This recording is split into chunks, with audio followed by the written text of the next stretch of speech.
Welcome to the Through the Table podcast with Tom, Rick,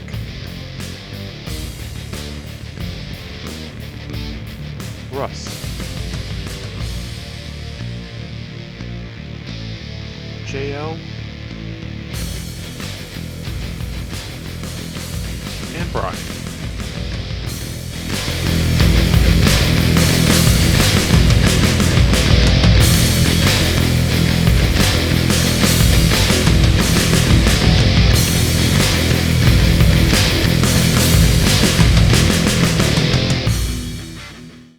I've been seeing comments of people saying, like, completely bypassing the fact that he's basically a lock for AEW and saying, oh, he'll be a great pickup for Impact or for NWA. Like, you guys high? The only thing you do besides AEW would be Japan. Yeah. Right. And he could do both. Mm-hmm. Of course, right? That's not the big announcement. Multiple contracts. Tony Khan lets you work wherever you want if it doesn't conflict. That was part of the reason why Daniel Bryan ended up signing. Right. And he's one of those guys, like, I know we've talked about it before, like, do you let certain signings let go, or, do you sign everybody? You know what I mean? And obviously you can't sign everybody. So it's like, but I think Cesaro, Claudio Castagnoli is definitely one of those people that, like, I mean, if he's not the Joker, for that ladder match, either that or, I mean, I guess if you're going somewhere with Keith Lee, you really don't want to put Cesaro in that same match. Yeah. Because then you kind of, you're killing someone's, like, you're killing someone's heat right off the bat. The only other name I've heard so far is Shane Strickland for the Joker. And see, now, I guess he's signed. It's just when they start him up. Right. So on that note, I think Shane Strickland, if you put him in that as the Joker and you still have Keith Lee win, I think that would be okay. Yeah. Oh, definitely. You know what I mean? Like Strickland at that point, but like there's just certain, you know what I mean? Like I think Claudio's on that level where he's like CM Punk. He shouldn't be losing, like right when you come in. Right. He's the main roster guy where Strickland Swerve was basically NXT, and not a lot of people are going to remember who he was right away. Right. We need to build him back up. He's not a guy that makes a big splash as the Joker in a pay-per-view. Right. He's like that like the Matt Sydal when he was the Joker. Yeah. It's like, okay, that's cool. Welcome to AEW, but I know you're not winning this battle royal or whatever it was. Yep. Well, maybe he won't kill himself trying to do whatever it was that Sydal slipped and almost killed himself. So, like, because it's like I feel like if either Keith Lee or if you put Claudio in that, it's almost like I'd say like Ruby Riott, where it was like she came in hot, and then it was pretty much her like second or third match she loses the Brit for the she belt. Hasn't regained the momentum yet either. No. The Nyla Rose loss really hurt her. Oh. Like, I don't understand that, but I kind of do, because when you literally have that match like once a month, in the same outcome as usually Ruby winning. Yeah. I get it. I get the fall, but they kind of didn't need to do it at that point. Right. I think Claudio's going to be in there just because of the fact that he's known for his strength, and you have all the big guys booked. Yeah. But then but if they put Ricky Starks in on Wednesday. Yep. Yeah. And then I don't know if you've seen the spoilers for tonight. Yes. But so there's another little dude in there now in Orange Cassidy. Mm-hmm. But you got to have a couple guys that can take the big bumps, though. Right. Yeah. If Keith Lee's not going to fall off the top of a ladder through a table, you're not doing that. You need someone to do that. Right. So you have to have a couple of bump guys in there just to take all the big bumps.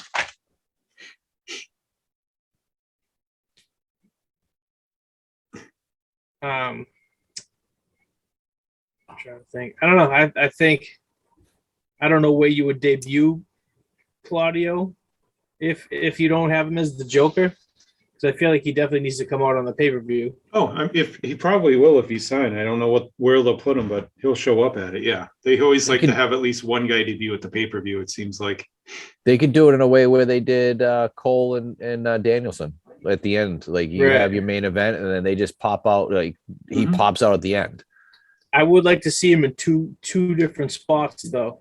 Like, and I'm just wondering what you guys would rather have him. I think either he comes out after Jericho-Kingston and gets in Kingston's face, or I think he should be somehow involved in the Bryan Danielson, John Moxley stuff. Yeah, I think Mox and Danielson would make more sense. Yep. With what they're doing with Kingston, I don't think he really would involve himself in that right away.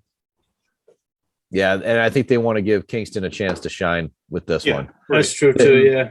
Yeah. Jericho's basically putting a rocket on Kingston's back with this match. Right, definitely. I hope so. Like, I hope it's not like just Jericho's. Like, no, Jericho's not going over.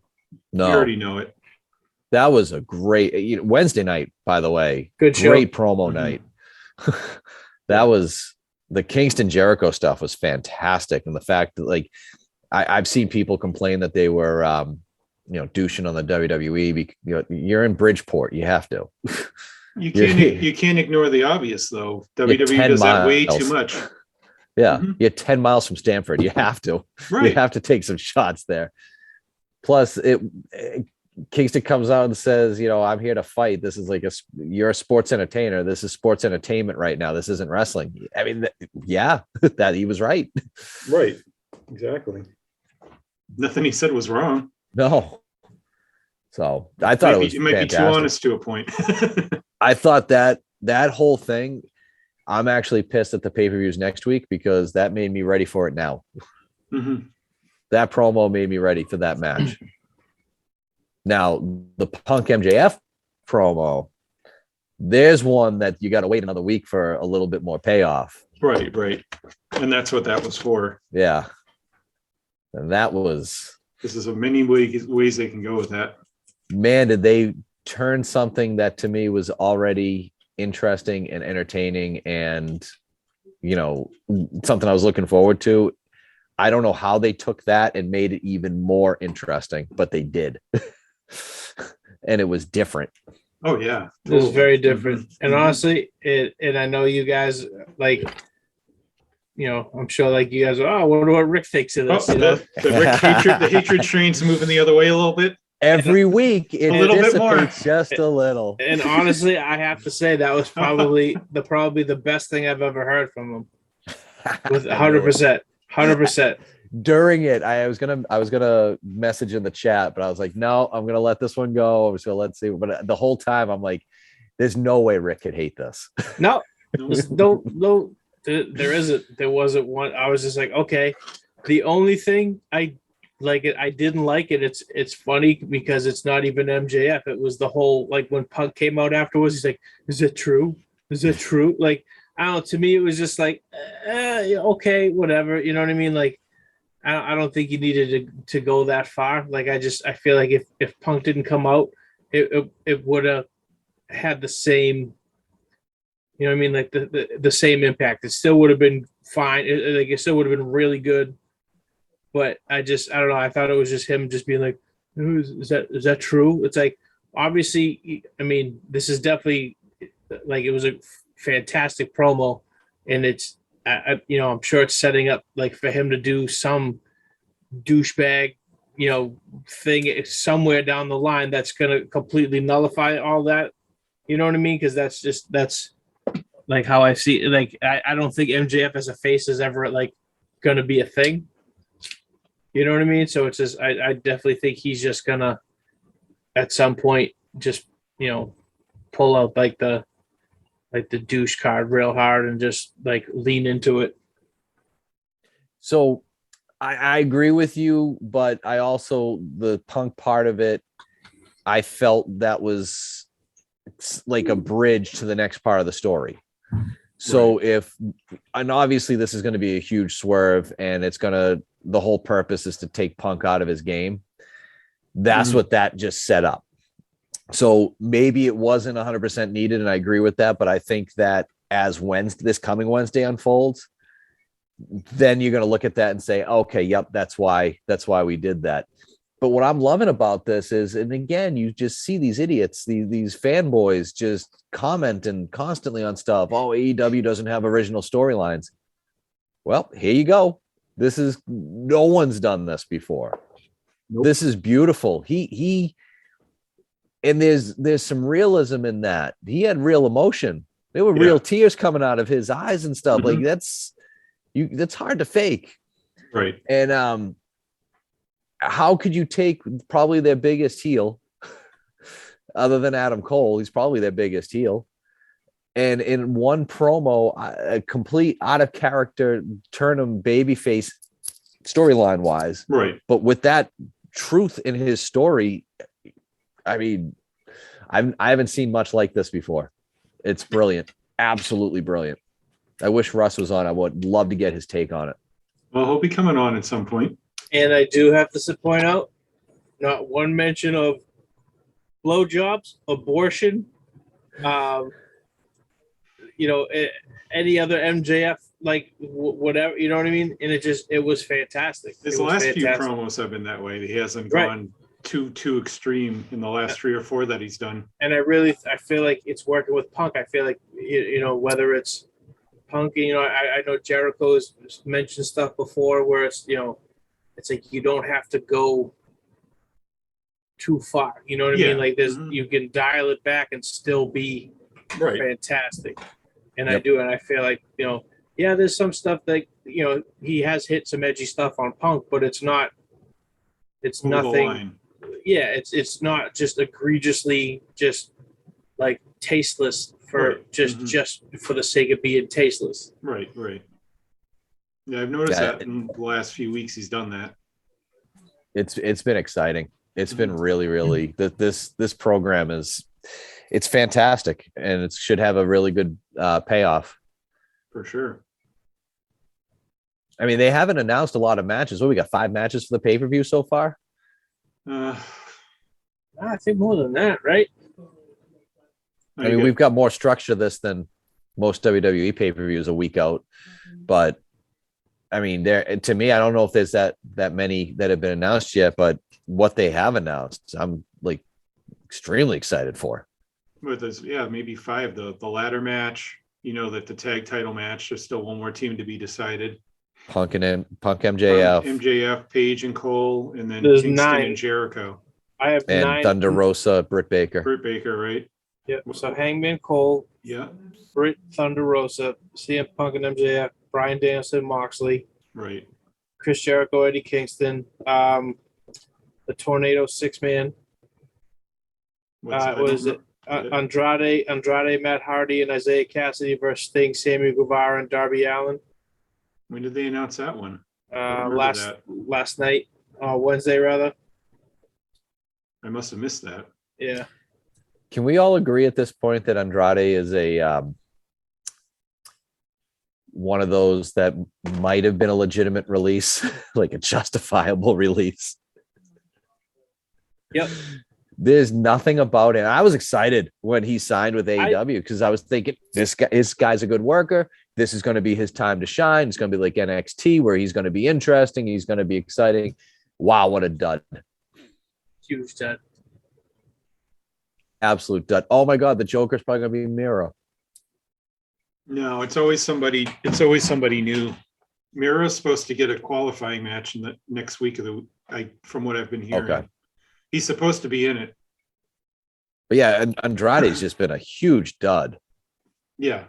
Just completely boring.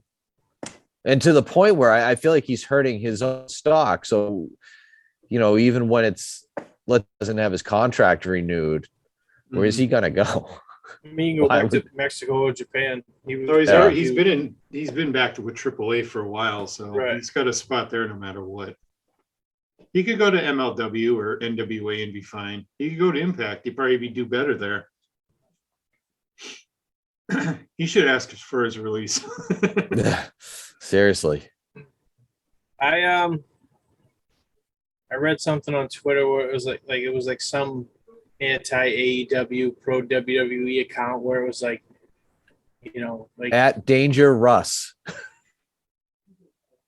it was I forget what it was, but like they were saying like it was just like a list of all these people that were supposed to be like the next big thing in AEW, and then nothing happened. It was like Jay Lethal, Jay White, like who else was it? Jay White hasn't had an opportunity. Jay White had one match. That's a small sample size. Yeah. But it was Jay Lethal he went over Trent, who they love. So I mean, that's not a crap start for Jay White. They must be breaking up the best friends, right? Oh yeah. Mm-hmm. I have a feeling when it's time for like contract renegotiation, like Chuck Taylor's gone, but they're keeping Trent. Oh, for sure. Yeah, Trent's not going anywhere. No. I can see him keep Chuck around, but not like as a full-time guy. Yeah, I don't know. I mean, I feel like Chuck Taylor. I love Chuck Taylor. Yeah, but I definitely think he was, like at the right place at the right time when AEW started. You know what I mean? Sure, like, right? Yeah. He's not quite Joey Janela levels of lucky, but he's, it's. Well, when you're buddies with the Young Bucks, it doesn't hurt. Right. And I guess they're going to be announcing on BTE this week their debut in California on the show. That's cool. Where Russ says they'll never come to California. Well, guess what? You just had to wait till Double or Nothing area because they're going to stay out west around there for a while. Right. Might as well if you're going to, they're going to Ontario, Canada, which is like right next door to where they live in Cucamonga. And then they're going to go to the Cow Palace the week after. Those are like definites. Beyond that, I don't know. Probably up to Seattle, where Danielson's from. I'm sure on the within the month too.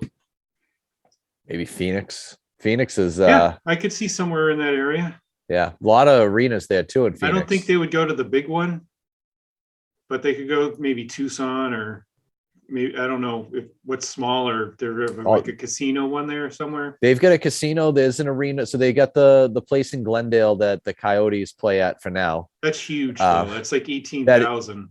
No, yeah, is it the Coyotes that they signed like an agreement with like some college? Yeah, because they got kicked out of Glendale. Now they're going to go to Tucson, where Arizona State plays, and it's under 5,000 seats. I'll say, they could probably run there. And they're going to go back probably to the Arizona Coyotes instead of the Phoenix Coyotes. If they want to be in Phoenix, though, Tucson's not that close, though. That's the problem. Yeah, that's a 2.5-3 hour drive. Right. That's what I'm thinking around Phoenix. If I don't know, I'm sure there's some college. The college arena there is probably smaller than the Phoenix Suns arena. So you have Arizona State. They have a decent arena. They have a ton of arenas down there because there's nothing but real estate. Right. Exactly. It's amazing. Like every time I go down there, it's like a completely different area because there's just so much like land to develop on. Right. Oh, totally. Yeah. But there's a bunch of different places. They have a couple of. What I'm about to say is going to sound messed up, but they have a lot of high school gyms there that are bigger than like the Agganis Arena. I would think somewhere 8,000 to 10,000 would be what they would want to get, like for arena size. I don't think they want to go into the Monster Arena for their first show there, just in case it doesn't sell well. Yeah, you got to see what's going to happen. Because they went to Raleigh, North Carolina there a few weeks ago, and it only did like 6,000 in like a 15,000 seat arena, and I guess it was awful. They had the whole upper deck was, So I was like, they'd probably try to get a little bit smaller just for their first show, I would think. You got to figure out Vegas what they're running that place there, Mandalay Bay, which is like 12,000. So it'd be like probably like 8 with the set and everything. So that's not too bad. You got to figure out where your sweet spot is, like where you got to go, where it's going to sell. Like Russ gives them crap all the time because they're always in Chicago. Well, Chicago sells. Sorry. Why do you think they're coming back to Boston for a third time already? WWE, they run Madison Square Garden every chance they get because it sells. Not anymore. Well, not anymore. It doesn't, but it did. The last show they did, remember around Christmas time? Yeah, it was terrible. It did like 6,000 in 20,000 seat arena. They're going back there in about a month. Saturday. They go back there next Saturday. Oh, yeah, wow. It's like they've like 5,000 seats sold where Russ is given AEW crap on those. I mean, Chicago usually sells pretty well for AEW. Yeah. Boston seems to sell well for AEW. They said there's under 100 seats left in Boston. Yeah. And I bought them yesterday. I got 3 tickets, and Nice. if you could get $29 tickets, but you're sitting parallel to the stage. Right, and we know how that is. That's not, no. We've seen that arena. Yeah. You see where the stage is. Those are tough tickets, but you're not high enough to be out of the way. Something's going to be in your way. Yeah. There's a handful of tickets left in like other areas. Oh yeah. And there's a couple on the floor for like $1,200. And of course, the secondary market, there's probably some scattered around, but you're going to pay up the yin right now for them, I'm sure. Yeah. What's funny is that there's some of the same tickets were on StubHub that were on Ticketmaster for like $50 more. Really? Yeah. It's like, why would I buy this seat at StubHub when I can literally just go to to Ticketmaster and get it for $30? Especially there's still tickets on sale, right? That kind of stupid. Yeah.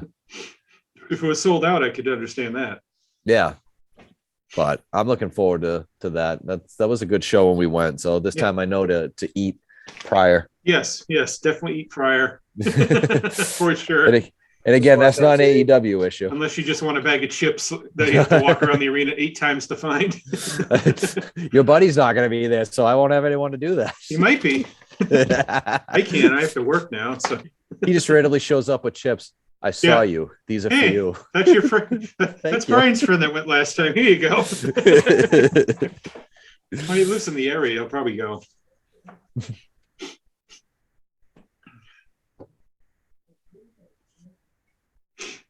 But yeah, their next pay-per-view is on a Sunday again, so I'm not going to be able to see it. Yeah, I was thinking of doing the movie theater thing for that. Dale brought that up in the chat, and if it was a Saturday, I could do it. But Sunday, I got the intern. Oh, and, I get you. It sucks. I know they love the holiday weekends, but stick to Saturdays on it. Who cares about Sunday? Just do it Saturday on that weekend. It's not a big deal. Is there a reason why they didn't do it Saturday? Because it's a holiday weekend and they want it on Sundays on those ones. On March 6th? What holiday is No, March 7th? that was because of arena problems. I'm saying that Double or Nothing's Memorial Day weekend.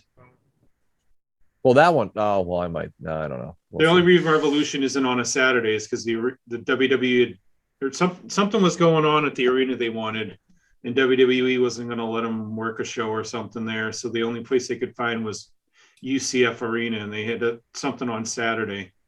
And that explains why. The UCF Arena, really? Yeah. Nice. My brother teaches at UCF. Oh, really? Okay. Yeah, he teaches marine biology. He knew Asante Samuel, had him in class, and what's his name there? Taco Fall. He used to tell me stories of this really tall, guy who was one of the friendliest people. He would shake all the teachers' hands when he walked by them because it's like a sign of respect. It was like this tall guy would shake my hand every day. A 7'8" dude. Thank you. All right. Funny. But now WWE's doing their Madison Square Garden event, which is possibly going to be on Peacock on the 5th. Really? Yeah. Oh, I hadn't heard that. Well, because they made the big announcement on Monday with Lesnar having to defend the title against Lashley, but Lashley's out. Yeah. He's having surgery next week, so he's not. If they're promoting him for the show, then it's false advertising again. Well, it's WWE. Mm-hmm. Where Lesnar gave him the injury. Now he has to have surgery. They always deliver. Yep. Always deliver. Always a good show. Never a dud. Oh. There are some people how are they going to make that look good if they do it on Peacock? If there's like 5,000 people there. They put Brock and Ronda on the show, and it only sold 500 extra tickets so far. Ronda's freaking terrible. Mm-hmm. Oh yeah. But they thought it would pump up ticket sales just putting her name on it. She wasn't good the first time around, but she was a name, so there was like a curiosity factor, and there was like, oh, how is this going to translate? I'm kind of excited to see this. Then you realize, okay, she was kind of garbage, and she had like 3 years or whatever it was off, and then she comes back, and now she just she looks out of shape. Yep. B, totally. So much rust. She wasn't good to begin with, and now you compound it by having a 2 to 3 year layoff. Mm-hmm. She looks god awful. She can't talk to save her life. She's not interesting, and she's no longer a name. She's no longer that curiosity. Mm-hmm. Exactly. No, This you're right. this is a huge mistake. When they announced that was the main event for night one, I literally I was like, perfect. I'm going to bed early Saturday night. Perfect. Well, they already have the tickets sold, so they could show any match in the main event. No one's going to care. As it is, it's just an event to go to. It's not a show that you have to go to. Again, you going to Jimmy Buffett. Yep. You're going to hear Cheeseburger in Paradise. You just got to sit through the other 12 songs. You have no clue what they are. Right. Right. Well, some assholes selling you grilled cheese in the parking lot. You have to live through your Madcap Moss match, you know? I bet you he's on night 2. They love him for some reason. Madcap Moss? Yeah. Absolutely. They'll do anything he wants. That's why they love him so much. He's going to beat Drew McIntyre. Make him look like an idiot with his brunch shoes, wear stupid suspenders and little shorts. Sure, whatever you want, Vince, I'll do it. So Ronda Rousey's on now. I just flipped it over because I forgot that it was Friday night, even though we do this podcast every Friday night. So she's on now, and here's the other issue I have with her. Who is the 7-year-old girl who taught her how to do makeup? She probably does it herself. It is pretty bad. It's awful. It's terrible. It's like she's like trying to be like edgy with it, but it's like you just look. It literally looks like she went into mommy's room and stole some of mommy's makeup and decided to play dress up. It happened with what's her face too, Shayna Baszler. Yeah. Some of these women, if they like Rousey, Baszler, they're fighters. Right? They don't. Yeah. You stop making them something they're not. No offense, but nobody looks at Ronda Rousey like I want to. No one thinks that when they see Ronda Rousey, and no one thinks that when they see Shayna Baszler. Stop trying to make them something they're not. It's probably some stupid rule Vince has. You have to wear makeup if you're a woman on the show. I'm sure it's something stupid like that. It's like the hair dye for Tommaso Ciampa and Kevin Owens. Mm-hmm. Have to dye the beard because you can't have white in it. Mm-hmm. Meanwhile, Lesnar's the only one that can, because are you going to tell him to dye it? He's okay. I think the other thing is too is like you tell him. You go tell him to dye his beard. Everyone's been told to go tell him, and they're like, "No, Vince, I'm not doing that." That's why they've had all these releases. They keep telling people to do it, they don't, so they release them. Right. Can't wait for Madcap Moss's turn. Madcap, we need you to go tell Brock to dye his beard. That's the only thing I won't do, Vince. Sorry. I'll look like an asshole on TV, but I'm not doing that.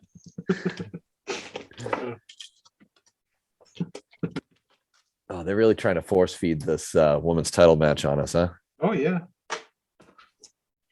Because I'm sure they'll actually announce it as the main event now on the show. Yeah, I think they just did. I got the volume off. Well, I guess they already did on Twitter, but not many people look at that. Yeah, I don't. Twitter's not my thing. Good for porn, though.